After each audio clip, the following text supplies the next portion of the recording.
If you're considering a repositioning cruise, you have a lot of options, and many of these cruises make incredible vacations. But there are a few types of repositioning cruises that, well, aren't really worth your money.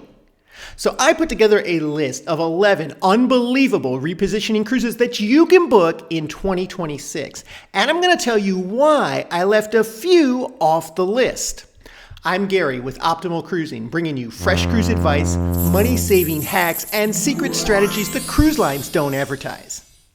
Let's start with why some repositioning cruises did not make my list. There are three types of repositioning cruises that I avoid, and I left off my list completely. The first one is short cruises. When I think of a repositioning cruise, I think of a 2-week or a longer vacation.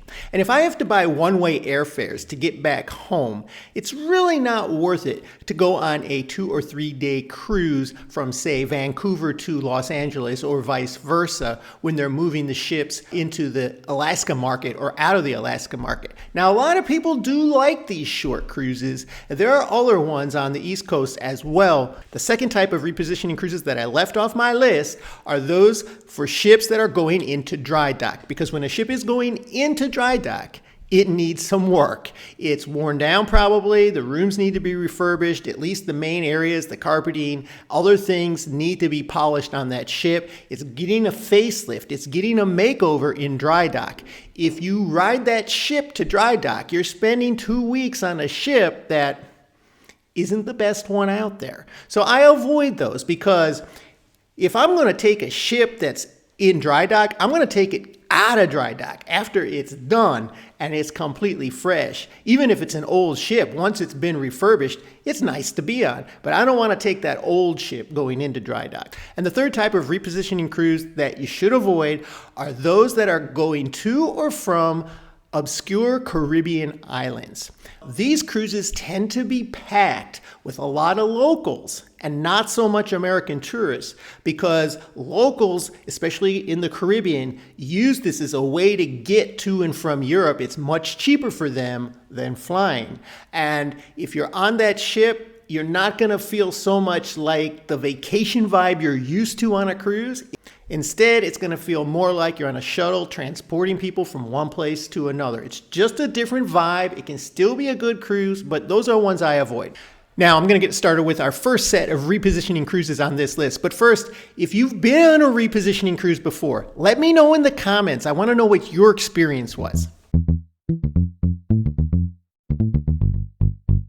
Okay, the first set of repositioning cruises I'm going to go with are value cruises. Now, these are still great cruises because these are not ships going into dry dock, but they are good values. So they're not filling up and you can book them now for a pretty good price. Now, the first one here is the Norwegian Dawn. It's traveling from Tampa, and this cruise, as you can see here, is a 13-night transatlantic cruise. This cruise comes in at $507 a person or $39 a night.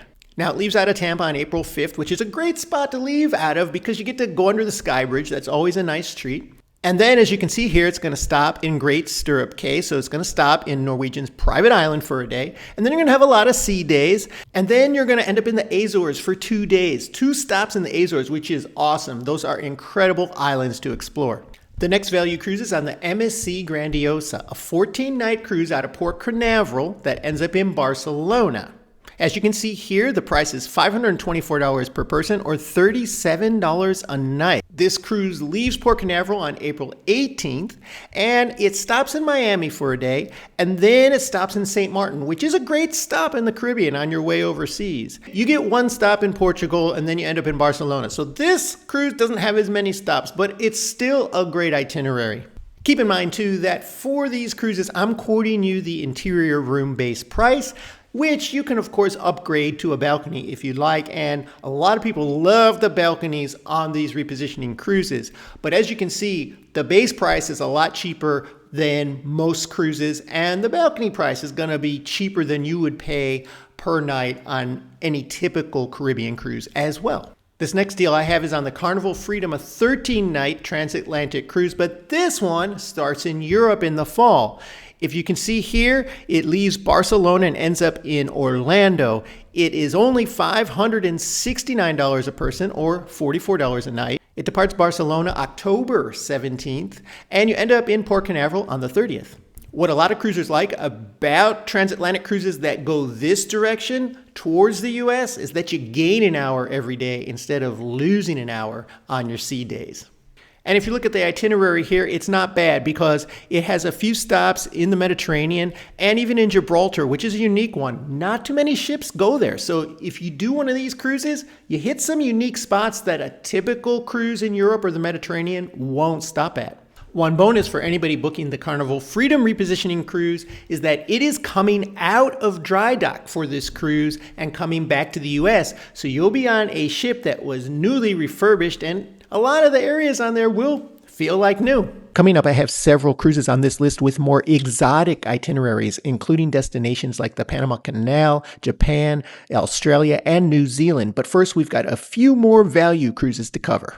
The next cruise we have here is on the MSC Divina, leaving from Miami and heading to Cannes, France. And this cruise is $666 per person. As you can see, that comes out to $48 a night, which is a great deal.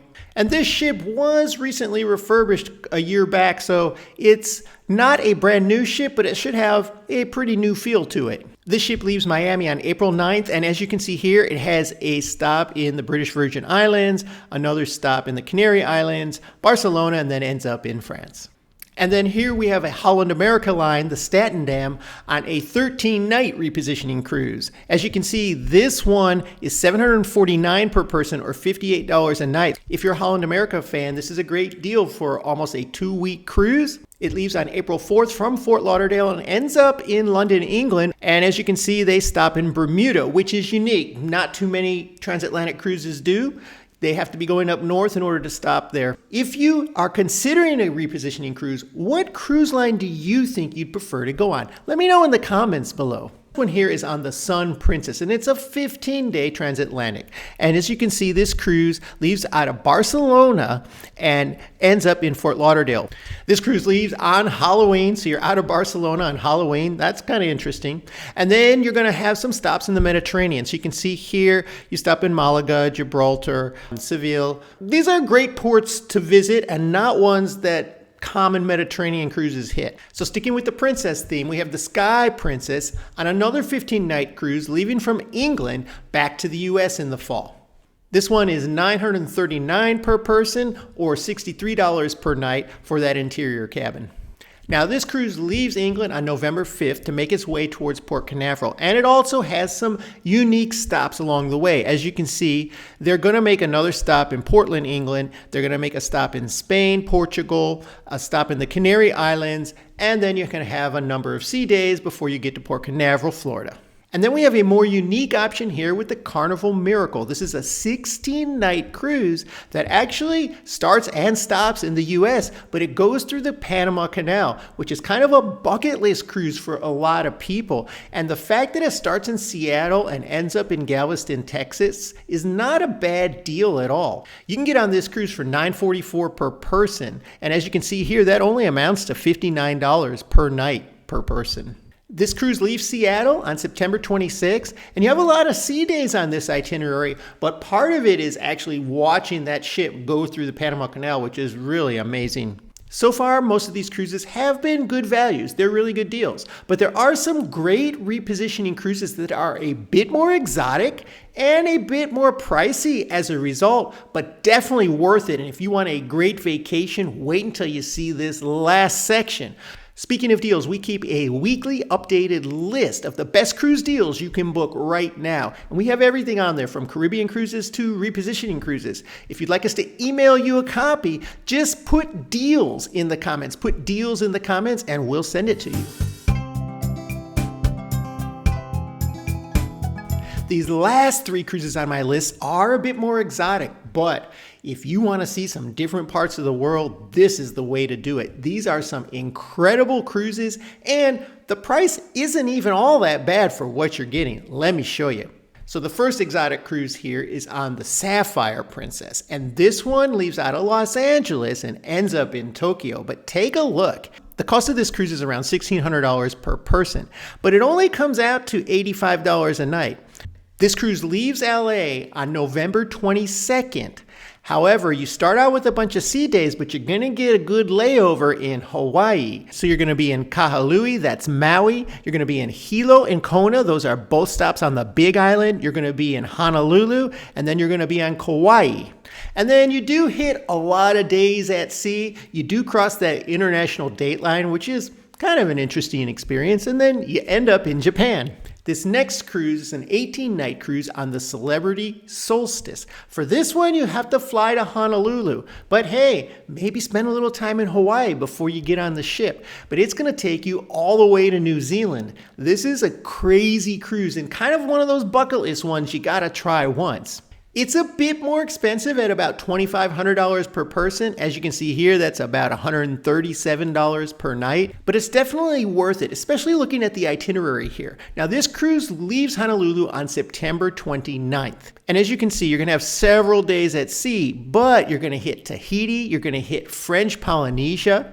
Again, you're going to cross that international date line. You're going to have 2 stops in Fiji Islands, and then you're going to have 1 stop in Bay of Islands, New Zealand, before you get to your final destination. Cruises like this are once-in-a-lifetime experiences for most people, and they're worth every penny. And this next cruise, well, it's not for everybody, but it's worth taking a look at. But first, if you would take a moment and subscribe to our channel, hit that like button. It helps us grow, and we continue to bring you cruising updates. So this last cruise is on the Grand Princess, a great ship, but it's basically a 1-month cruise, 28 days. If you can do it, worth every penny. The price of this one is about $2,500 per person, or about $91 a night. But it leaves from Los Angeles and combines a whole lot of things together and ends up in Australia. This cruise leaves Los Angeles on October 5th, and you get to Sydney, Australia on November 3rd. And look at the itinerary here. So from LA, you're going to have a bunch of sea days, but you're also going to have 4 days in Hawaii. So you get Hilo and Kona on the Big Island, and then you get Kauai and Honolulu. You do miss Maui on this cruise. And then you have a couple of sea days before you get across the international date line, a bunch more sea days, and then you hit some interesting spots. Western Samoa, you've got the Fiji Islands. You're going to hit Vanuatu. If there are any Survivor fans out there, you're going to go to New Caledonia and end up in Australia. Now, these cruises take a lot of time, and they're not for everybody, but if you can plan one of these once in your life, they're definitely worth it. And if you don't have the time, all of those cruises on the first section of this list are very doable in less than 2 weeks, including travel time. So now that you're all ready to book your repositioning cruise, there are a lot of things about repositioning cruises that many people miss. I'll tell you all about those right here.